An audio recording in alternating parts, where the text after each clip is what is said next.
El silencio que rodea este lago es engañoso. El agua luce serena, los árboles parecen inmóviles, pero bajo esta calma se esconde una de las historias más desconcertantes de inicios del siglo XX. Me llamo Clara Méndez, soy periodista de investigación y hoy me encuentro aquí, en este mismo escenario donde hace más de un siglo comenzó un misterio que dividiría a familias, a comunidades enteras e incluso al sistema judicial estadounidense. Un misterio que durante décadas fue contado como una historia de esperanza, pero que al final resultó ser una historia de identidad robada. En agosto de 1912, la familia Dunbar decidió pasar un día de campo junto a este lago, en Luisiana. Eran tiempos distintos. Los paseos familiares eran la forma de escapar de la rutina, de compartir y de crear recuerdos. Pero aquel día no dejó risas ni fotografías felices. Aquel día, el pequeño Bobby Dunbar, de apenas 4 años, desapareció. Nadie supo cómo ni por qué. La desesperación fue inmediata. Cientos de voluntarios, autoridades locales e incluso comunidades vecinas se sumaron a la búsqueda. El caso se convirtió en noticia nacional y la angustia de la familia fue compartida por todo el país. Meses más tarde, cuando las esperanzas parecían desvanecerse, llegó el anuncio que todos estaban esperando. Habían encontrado a un niño que coincidía con la descripción de Bobby. Estaba vivo, aunque confundido, y acompañado de un hombre desconocido. La noticia fue recibida con euforia. El pequeño Dunbar había sido rescatado. La prensa celebró el final feliz, y la familia lo abrazó como si el sufrimiento hubiera terminado. Pero no todos estaban convencidos.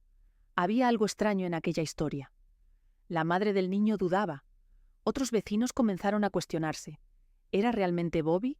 ¿O se trataba de otro niño, arrancado de su verdadera familia para llenar el vacío de los Dunbar?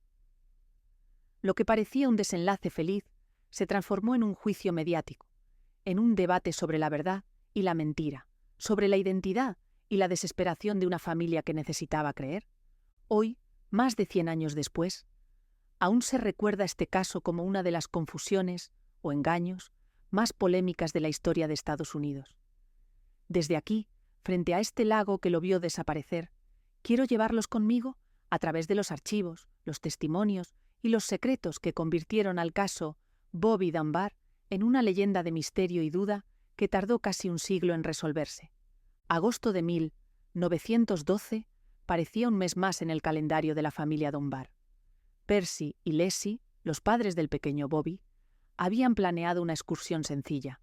Un día de campo para descansar de la rutina, dejar que los niños jugaran al aire libre y compartir una jornada tranquila. Eran tiempos distintos, sin cámaras digitales, sin teléfonos, donde lo único que quedaba de aquellos paseos eran recuerdos grabados en la memoria. El aire húmedo del verano y la calma del agua ofrecían un escenario perfecto para esa tarde. Pero lo que debía ser un momento de unión familiar se convirtió en una pesadilla. En algún instante de descuido, mientras los adultos conversaban y los niños correteaban cerca de la orilla, Bobby desapareció. Nadie escuchó un grito. Nadie vio un forcejeo. Fue como si el pequeño se hubiera desvanecido en el aire. La reacción fue inmediata. Leslie comenzó a llamar a su hijo con desesperación. Percy corrió por los senderos del lago, buscando alguna huella, una prenda, cualquier rastro. La noticia se propagó rápidamente y en pocas horas decenas de voluntarios se unieron a la búsqueda. Algunos se adentraron en el agua, convencidos de que el niño podría haberse ahogado. Otros recorrieron los bosques cercanos con antorchas y perros de caza. Se revisaron pantanos, se levantaron campamentos de búsqueda y hasta se ofrecieron recompensas. Durante días no hubo señales de Bobby. El silencio del lago se volvió insoportable. La familia se negaba a perder la esperanza, pero el tiempo pasaba, y cada hora que transcurría sin noticias hacía más probable lo impensable. La historia, como era de esperar, llegó a los periódicos. Los titulares hablaban de un niño perdido, de la angustia de sus padres y de un pueblo entero que se había unido para encontrarlo. La desaparición se transformó en un drama nacional. Todos querían saber qué había pasado con Bobby Dunbar. Pasaron semanas, luego meses, y cuando la esperanza parecía agotarse, llegó una noticia inesperada. Un niño con un parecido sorprendente a Bobby había sido encontrado en compañía de un hombre llamado William Cantwell Walters, un obrero itinerante que viajaba por el sur de Estados Unidos afinando pianos y órganos. La policía lo detuvo y retuvo al niño, convencidos de que habían resuelto el misterio. La noticia corrió como pólvora. «¿El niño perdido ha sido hallado con vida?». La familia Dunbar fue convocada para identificarlo. Imaginemos por un momento esa escena. Después de 8 meses de angustia, Percy y Leslie se encuentran frente a un niño que supuestamente es su hijo. La prensa estuvo ahí para capturar cada detalle, cada lágrima, cada gesto. Según algunos reportes, Percy lo abrazó convencido de que era Bobby. Leslie, en cambio, vaciló. Al principio dijo que no estaba segura. Aquel niño no parecía recordarla, y había rasgos que no le resultaban familiares. Sin embargo, con el paso de los días, la duda cedió al deseo. Leslie terminó afirmando que sí, que ese niño era su hijo. La comunidad celebró. Para muchos no había espacio para el escepticismo. Un niño perdido había regresado con su familia, y esa era la historia que todos querían creer. La prensa nacional lo convirtió en un símbolo de esperanza, en una victoria de la perseverancia y la fe.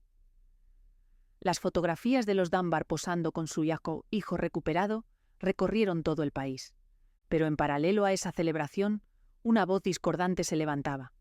Una mujer llamada Julia Anderson aseguraba que aquel niño no era Bobby, sino su propio hijo, Bruce, que había estado al cuidado de Walters, el afinador de pianos. Julia insistía en que Walters no era un secuestrador, sino un amigo de confianza que simplemente la ayudaba a criar al pequeño mientras ella trabajaba. Para Julia era claro, el niño le pertenecía a ella, y los Dunbar estaban cometiendo un terrible error. Lo que en principio parecía un final feliz, en realidad, había abierto la puerta a un nuevo conflicto. La desaparición de Bobby había quedado eclipsada por un interrogante mucho más perturbador. ¿Había sido realmente encontrado el hijo de los Dunbar? ¿O la familia, cegada por el dolor, había adoptado al hijo de otra mujer? Este dilema no tardó en trasladarse a los tribunales.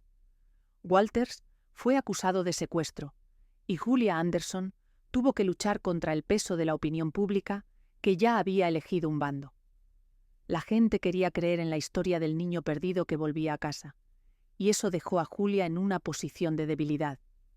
Así, lo que comenzó como una tragedia en un lago terminó convirtiéndose en un espectáculo mediático y judicial. La búsqueda había terminado, pero las dudas apenas comenzaban. La identificación del niño trajo alivio a los Dunbar, pero no a todos. La sombra de la duda se hizo cada vez más visible.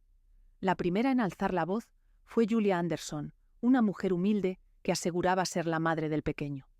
Según su testimonio, el niño no era Bobby Dunbar, sino Bruce Anderson, su propio hijo, a quien había confiado temporalmente al cuidado de William Walters mientras trabajaba para mantener a su familia.